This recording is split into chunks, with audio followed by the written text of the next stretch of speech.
देखिए इसको कंटिन्यू करते हैं। एक स्लाइड 3-4-5 मिनट की पहले बनी थी, इसके आगे कंटिन्यूशन है। वो points state finance commission governor के द्वारा ये लगाया जाता है, प्रत्येक 5 साल में लगाया जाता है। रिसोर्स एलोकेशन किसके बीच में? State and Panchayati Raj institutions के बीच में। ठीक है, okay. What is the role of state finance commission? Similar to that of central finance commission भी होता है आर्टिकल 280, ऐसे ही स्टेट फाइनेंस कमीशन भी होता है। प्रत्येक राज्य कमीशन बिठाते हैं, गवर्नर के द्वारा लगाया जाता है प्रत्येक 5 साल। It allocates resources of states to its Panchayati Raj. हम पढ़ चुके हैं तीनों लेवल के ऊपर, ग्राम पंचायत, ब्लॉक समिति, जिला परिषद और म्यूनिसिपैलिटीज़ के अंदर भी ये देखिए ये रिसोर्स एलोकेशन होती है। किसके टर्म्स में? In terms of taxes, duties, levies to be collected by the state and other and the local bodies. ठीक है, जो कर लगाया गया, जो ड्यूटीज़ लगाई गई, जो रेवेन्यू इकट्ठा हुआ, जो रिसिप्ट्स एक्सपेंडिचर का लेन देन हुआ, देखिए वो सारी चीज़ें स्टेट फाइनेंस कमीशन की जिम्मेदारी होती है कि वो सारी चीज़ें पंचायती राज इंस्टीट्यूशंस को तीनों लेवल पे कैसे डिस्ट्रीब्यूट होंगी, कैसे उसका बंटवारा होगा। ठीक है, ये 3 चीज़ें आप लिख लीजिए, टैक्सेस, ड्यूटीज़ एंड लेवीज़। ठीक है, करों का जो कर होते हैं वो कितना होना चाहिए, वो कितना पैसा उस कर से इकट्ठा हो गया, वो कितना परसेंटेज शेयर जो है स्टेट परसेंटेज, जो स्टेट फाइनेंस का जो एक स्टेट कंसोलिडेटेड फंड है, जो आपके संचित निधि कोष है राज्य की, उसमें से पंचायती राज संस्थाओं को कितना परसेंटेज मिलना चाहिए, कितना उनका हिस्सा होना चाहिए, ये डिसीजन भी स्टेट फाइनेंस कमीशन का होता है। मान लीजिए 1 लाख करोड़ रुपए आपकी स्टेट कंसोलिडेटेड फंड में है, उसमें से कितने परसेंटेज हिस्सा जो है ग्राम पंचायत को मिलेगा, कितना परसेंट जिला परिषद को मिलेगा, कितना ब्लॉक समिति को मिलेगा, कितना म्यूनसिपैलिटी को मिलेगा, कितना नगर निगम, नगर जो म्यूनसिपल कॉरपोरेशन को मिलेगा, ये सारी चीज़ें डिसीजन जो हैं ये स्टेट फाइनेंस कमीशन का मेन काम है। ठीक है, अगला देख लेते हैं। स्टेट फाइनेंस कमीशन रिकमेंडेशन है, इसके बारे में make recommendation to the governor, राज्यपाल को जो सिफारिशें करती हैं, क्या सिफारिशें होती हैं? अबाउट द प्रिंसिपल, सिद्धांतों के ऊपर सिफारिश होती हैं। दैट शुड गवर्न, कि क्या सिद्धांत होने चाहिए डिस्ट्रीब्यूशन ऑफ टैक्स प्रोसीड्स के। ठीक है, कि जब हम जो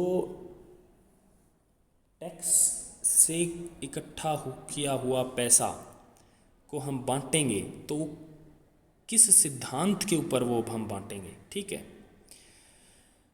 देखिए collected by the state, between the state and the Panchayati Raj institution, ये हम कर चुके हैं। सिर्फ इसमें जो इम्पोर्टेंट बात है वो ये है, principles that should govern the distribution of tax proceeds. बस ये लाइन आप लिखोगे, principal that should govern the distribution of tax proceeds, कि क्या सिद्धांत होना चाहिए कि हम करों का वितरण करें।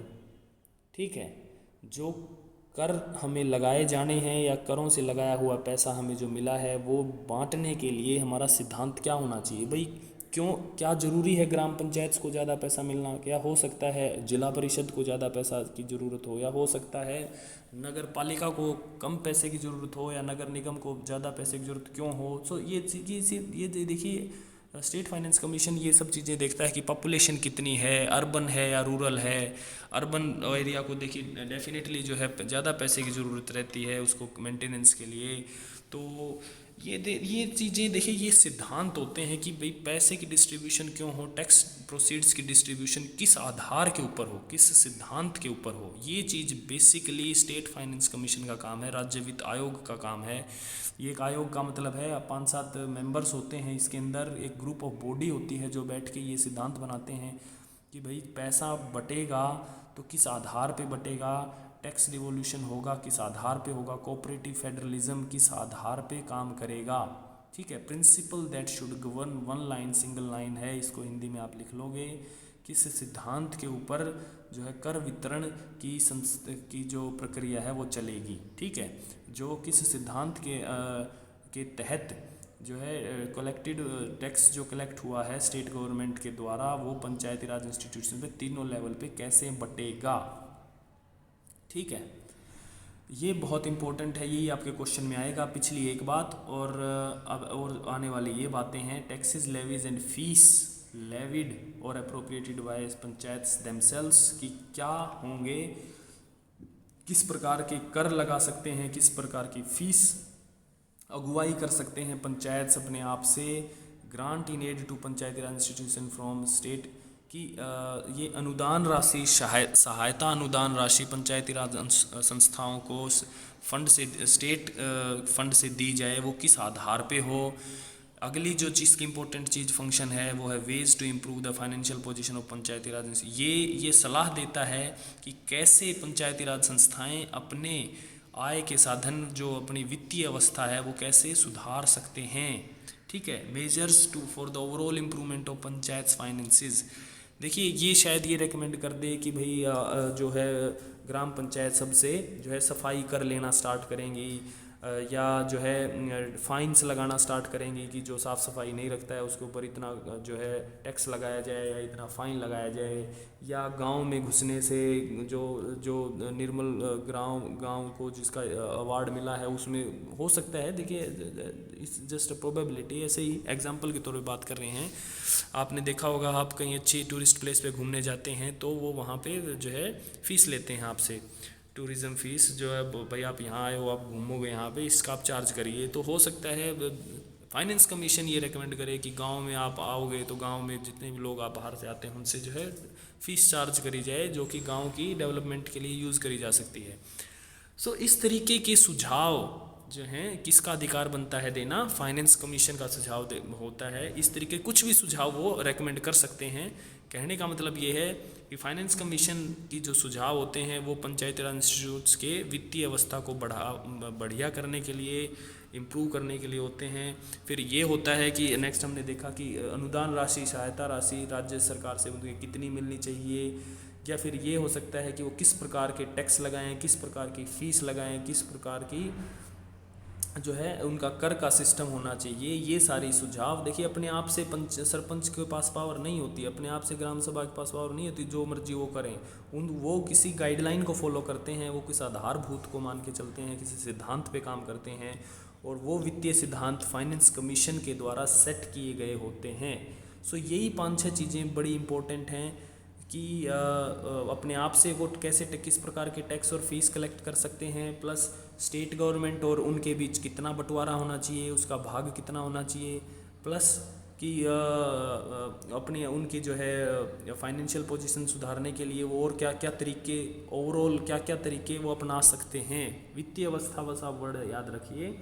ये देखिए फिर से आ गया, ये बड़ी इंपॉर्टेंट है। Allotting the funds to the various Panchayati Raj institution and municipal bodies in the state from the consolidated संचित निधि कोष जो है राज्य का, उसमें से पंचायती राज संस्थाओं को तथा म्यूनिसिपल बॉडीज़ को जो कर अलॉट होने होते हैं, जो पैसा जो धनराशि निर्धारित की जानी होती है उसका सुझाव आपका स्टेट फाइनेंस कमीशन देता है।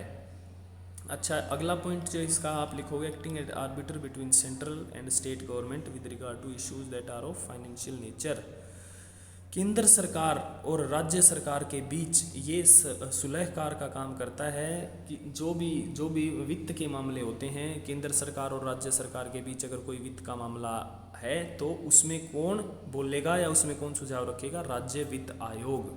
ठीक है, transferring funds that are granted by the central government to the state. देखिए कई बार बहुत बड़े बड़े प्रोग्राम्स होते हैं, केंद्र सरकार के द्वारा पैसा दिया जाता है राज्य सरकार को।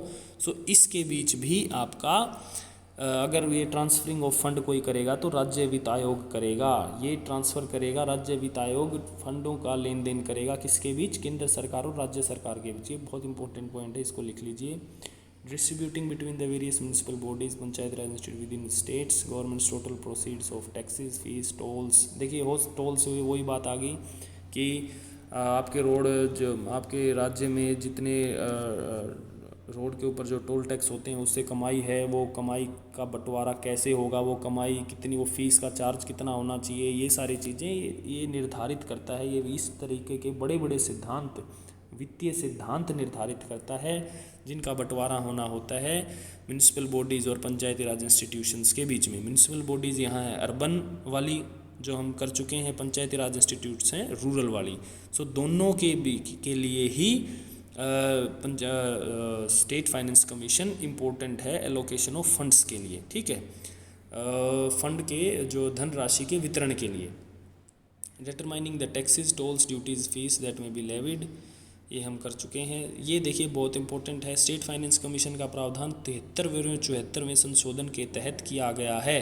73वें संशोधन के तहत किया गया है पंचायती राज संस्थाओं के लिए, 74वें संशोधन के अंदर किया गया है अर्बन लोकल बॉडीज़ के लिए, ठीक है। शहरी जो स्वशासन की जो प्रशासन की जो सरकारें हैं, अर्बन लोकल बॉडीज़, उसके लिए। सो दोनों आप अगर कोट करोगे, कॉन्स्टिट्यूशनल कोट करोगे यहाँ पे, तो वो होगा कि स्टेट फाइनेंस कमीशन का जो प्रोविज़न है, जो आधारभूत जो बना है, वो 73वें 74वें कॉन्स्टिट्यूशनल अमेंडमेंट्स हैं। ओके, स्टेट फाइनेंस कमीशन अपनी रिपोर्ट गवर्नर को देते हैं। गवर्नर इस रिपोर्ट को स्टेट लेजिस्लेचर में, मतलब जो आपकी राज्य की संसद होती है उसके अंदर पेश करते हैं, उसके अंदर ये रखते हैं, ठीक है। सो ये एक थोड़ा सा आप ये एरो मार्क लगा के लिख दोगे कि स्टेट फाइनेंस कमीशन के आगे लिखोगे गवर्नर, और गवर्नर के आगे इज इक्वल टू लिख दोगे फिर स्टेट लेजिस्लेचर। आपको थोड़ा सा आइडिया सा, माइंड मैप सा बन जाएगा कि स्टेट फाइनेंस कमीशन ने अपने सुझाव और अपनी जो भी रिपोर्ट्स हैं, फाइंडिंग्स हैं, वो बना के गवर्नर को भेज दी हैं, गवर्नर ने लेजिस्लेचर को दे दी हैं, फिर वो नीचे लागू करवा दी जाती हैं, ठीक है। ये इसका तरीका है। State finance commission reviews the financial position of the states, ये हम देख चुके हैं। रिकमेंडेशन करता है गवर्नर को, देख चुके हैं। डिस्ट्रीब्यूशन ऑफ टैक्स प्रोसीड्स, और ये टोल वगैरह, टैक्सेस क्या होने चाहिए, कर क्या होनी चाहिए, ड्यूटीज़ क्या होनी चाहिए, ये तीनों लेवल पे, अर्बन और रूरल लेवल पे, ये हम देख चुके हैं। बार बार ये स्लाइड आ रही है, बहुत इंपॉर्टेंट है। सो आपने देखा ये कॉन्स्टिट्यूशनल बॉडी है, इन 73rd एंड 74th अमेंडमेंट है, अर्बन और रूरल बॉडीज़ के लिए काम करती है, गवर्नर से जुड़ी हुई है। क्या वित्तीय संस्थाएं आपकी कैसे काम करनी चाहिए, वित्तीय प्रावधान, कंसोलिडेटेड फंड ऑफ स्टेट से कितना पैसा आया जाई हो रही है उसके रिगार्डिंग। और देखिए जो केंद्र बिंदु इसका रहता है वो फाइनेंस रहता है। आपको बस स्टेट फाइनेंस कमीशन में आप जो चीज़ याद रखोगे, वो याद रखोगे कि क्यों चैप्टर आपके डाला गया है, for the urban and rural local bodies development, for the maintenance of these bodies, कि ये जो सरकारें आपको पढ़ाई जा रही हैं, अर्बन लोकल बॉडीज़ ये या रूरल लोकल बॉडीज़, इसके इनकी मेंटेनेंस के लिए अगर कोई काम कर रहा है, इसके फंड एलोकेशन के लिए कोई काम कर रहा है, तो वो है स्टेट फाइनेंस कमीशन, जो हर 5 साल में बिठाया जाना होता है, ठीक है, गवर्नर के द्वारा। सो ये सारी चीज़ें हैं इसको डिटेल में एक बार और कर लेंगे। अभी आप जो मोटे मोटे इसके जो बेसिक पॉइंट्स हैं ये लिख लोगे। So this is it, state finance commission.